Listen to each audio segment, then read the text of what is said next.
if somebody came up to me that was in that classroom as a helper or a leader and said, I just want to let you know your kid, great kid, but today in the last couple times, this and this has been going on. How would I take it? Would I be open to be like, oh, I'm really sorry, you must be talking about another kid. Like, my kid? No way.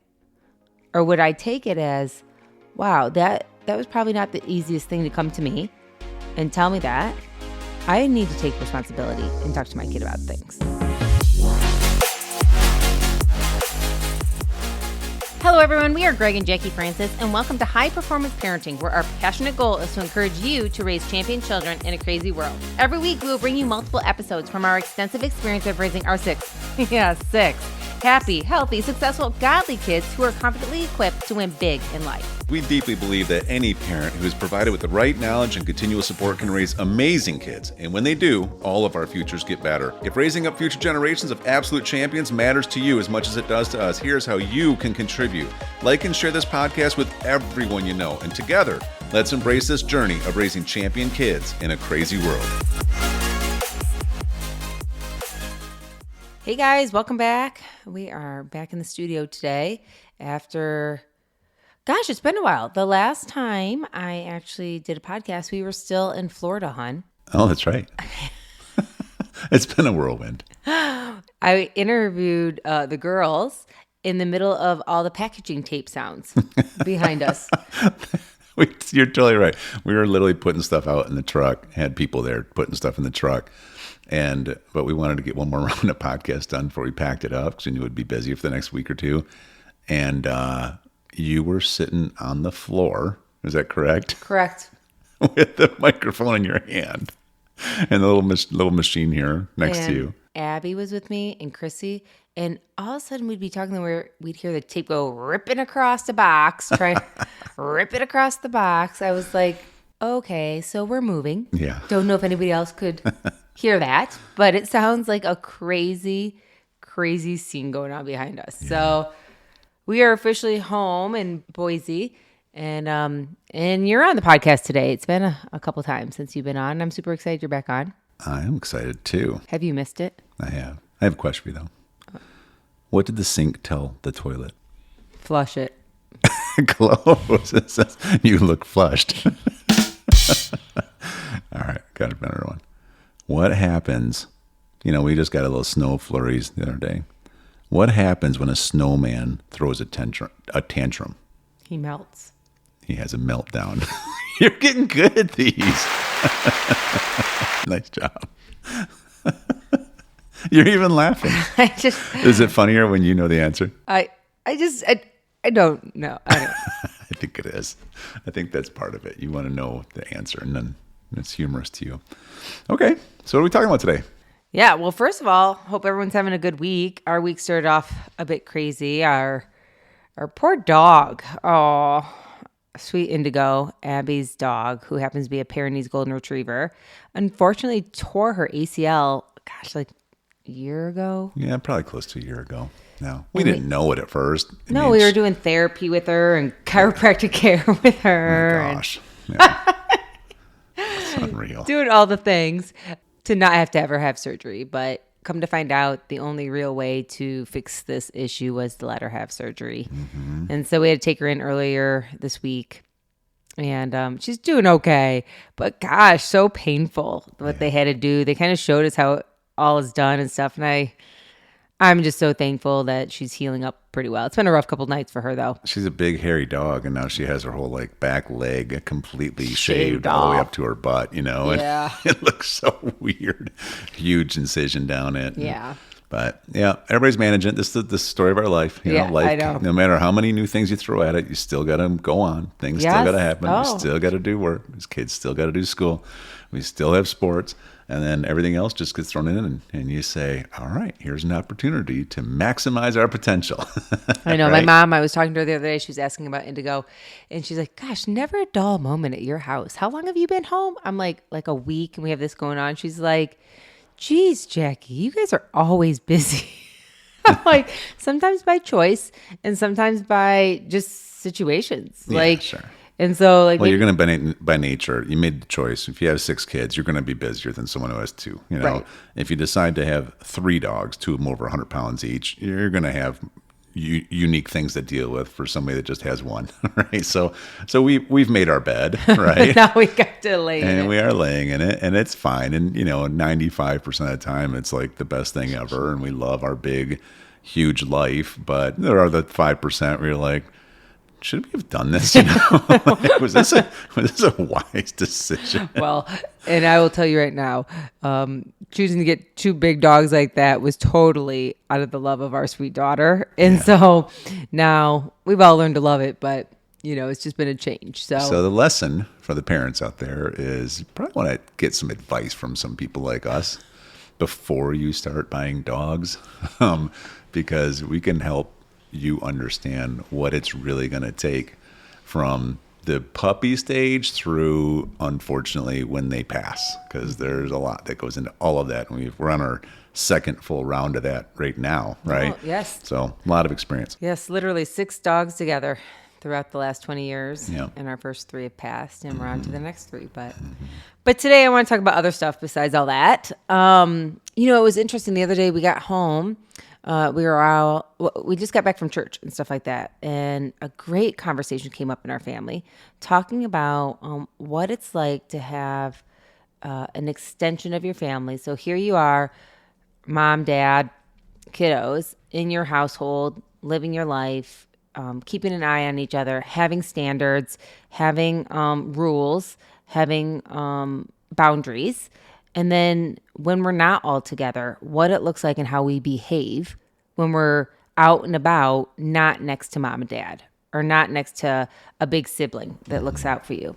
And it made me realize it the other day because I was at church and I was serving in the kids area and watching how kids behave when their parents aren't around, knowing who their parents are, many of them, and then how they behave when I see them next to their parents. Mm-hmm. And it made me reflect on our own family life. Mm-hmm. On what it's like to have, an extension of us, our kids out there sometimes. How do they take what we teach them and apply it when we're not looking? Right.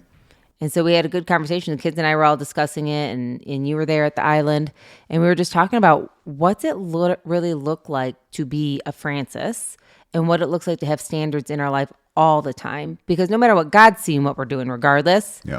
But how do you really behave? Yeah. Yeah, it's good. And, I guess the word that comes to my mind is congruency.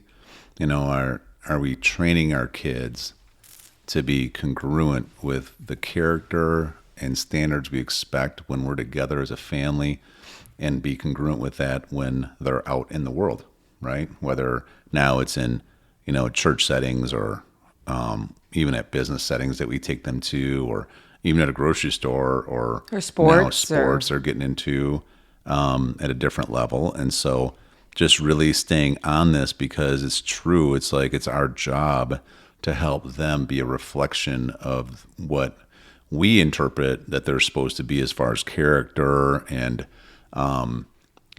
people skills and relatability and, just all the standards that we build in, and how do they we have our atmosphere in our house, which has a lot of standards to begin with, and you get them out in other atmospheres and there's not those standards, and they don't do things the way we do it. And some people have a lot of different philosophies, but can you maintain who you are and know how to do it in specific situations out and about? And, it's not like a one-time conversation. The expectation could be set, but then it needs to have a lot of, okay, how would you handle this in this scenario? Wow, I saw these other kids doing this. That's probably not really right, mom and dad. Why do they do that? Et cetera, right? Yes. And I was explaining to the kids that how important it is to remember that, when we are out and about, that we always want to carry a standard of what the Francis family is. Mm-hmm. We want to make this Francis family name proud. And that comes through us really being the best version of ourselves everywhere we go. Not perfect or anything like that, but some examples. If I see children that are not hanging out with their parents, behaving in ways like not listening or throwing a tantrum or throwing items or, not being part of the group or whatever it may be, I'm sure if their parent was standing there, they probably wouldn't behave like that. And if they did, that's on the parent to take care of. But do you get caught up behaving like your friends are? Are you being influenced? Do you just feel like because mom and dad aren't here, I can do what I want? Like, what does that look like? And it was really eye-opening because I was kind of chatting and the kids were saying how, oh yeah, mom, like when I'm not around, some of the bigger kids, when I'm not around, I want to be even a better version so that that other people can see how well behaved our family is, or how well we respect our parents' rules, or how well we care about ourselves, that we would actually obey other adults. And I was looking in the eyes of some of our kids, and it didn't even dawn on them how important it is to behave in ways, not that I think our kids are being horribly misbehaved when they're not around us, but it never dawned on them how important it is to literally take the standards and utilize those standards 24/7, even when they're not with us. Yeah, I think it's just, part of it is just their age now. Because as they were younger, we would teach them this is what you do and what you don't do. And we'd go through those scenarios. But now with their maturity and how they think, now it's like a little deeper level of understanding of why, which is everything you just said. Like you realize you're a representation of this family everywhere you go. It's not just, you don't just represent you. You represent us, you represent Christ, right? And so what does that look like? And now they're really starting to, I think, just absorb that. Like they're just really willing to embrace that now, which is pretty cool. Yeah, and I think sometimes like the biggest thing is that I was telling them that, as people like you and I are, like, on the go, very high levels of like just leadership and high levels of wanting to excel in everything we do and having standards that are like high standards and stuff like that. I think we naturally kind of express that, but we want the kids to care about it as much as we are. Like to realize that it's not just us telling them what they have to do. We want them to really have it running through them. That feeling that I want to have high standards. I want to be a leader. I want to be able to carry myself in a way that they can tell I come from the Francis family. And that does come from a lot of conversations. And I think it comes from a lot of conversations sometimes that we don't want to have. I was just talking to you this morning that, I often wonder if different parents feel like maybe I do, where if my kid was doing something that was not appropriate, not listening, messing around, whatever, it may be, if somebody came up to me that was in that classroom as a helper or a leader and said, I just want to let you know your kid, great kid, but today in the last couple times, this and this has been going on. How would I take it? Would I be open to be like, oh, I'm really sorry, you must be talking about another kid. Like my kid? No way. Or would I take it as, wow, that was probably not the easiest thing to come to me and tell me that. I need to take responsibility and talk to my kid about things. Sure. Yeah, the knee-jerk reaction could be, if you're a little immature and just calling it what it is, right, is that, why would you judge my kid, right? Or me.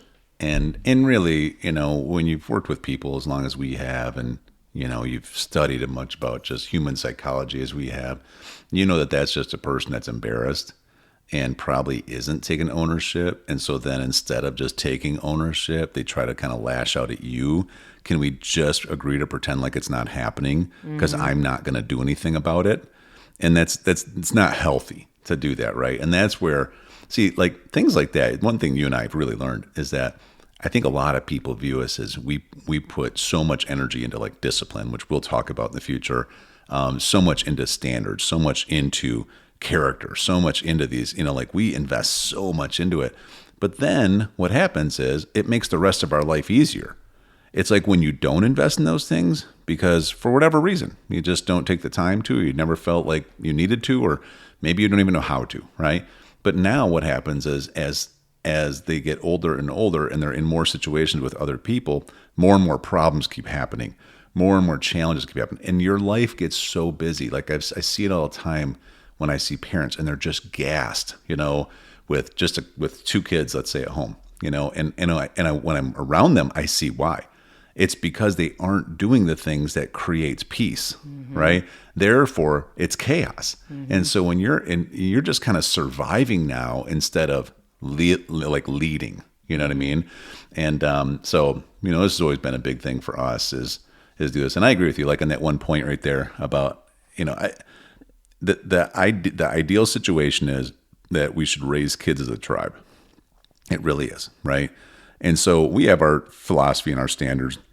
We're not trying to push our philosophies on other people, but we're very strong about ours. Like, we're also not letting other people try to influence us away from ours, because we put so much energy and effort into it. So with us, how do you handle this? Well, it would be as simple as for you and I, and we may or may not have done this. Maybe sometimes we assume it. We probably should do it. So like if our kids are in kids' church or something like that, letting the people who are leading it know that if our kids are ever off a little bit, I not only would be okay with you telling me, I would expect you to tell me, right? I won't be mad at you. I want to know, because it's my job to make sure our kids are living up to the standards that we know that they'll thrive in the most in all situations. So we need to have some eyes out there helping us. So don't just blow it off. Please tell us, right? Now, that's one way to go about it. And the other way would be like, let me just drop my kids off, and can we just pretend like whatever happened. And when I walk out, we'll just not even talk about it. See, nothing gets improved then, right? Right. And I've seen that so many times. And the unfortunate thing is that with that, then if you don't take the time to discipline your kids, if you don't take the time to really hone in on their true identity, on how they should be, then we naturally are not giving them the real tools to succeed in life. Let's talk about this next time. Okay. Hey everyone, thanks for listening and thanks for your love and support. We hope that today's episode added tremendous value to you and your family. It would mean so much to us if you would partner with us on our mission of helping parents around the globe raise champion children in this crazy world. To do so, simply take a moment to like and share this podcast with everyone in your network. See you next time.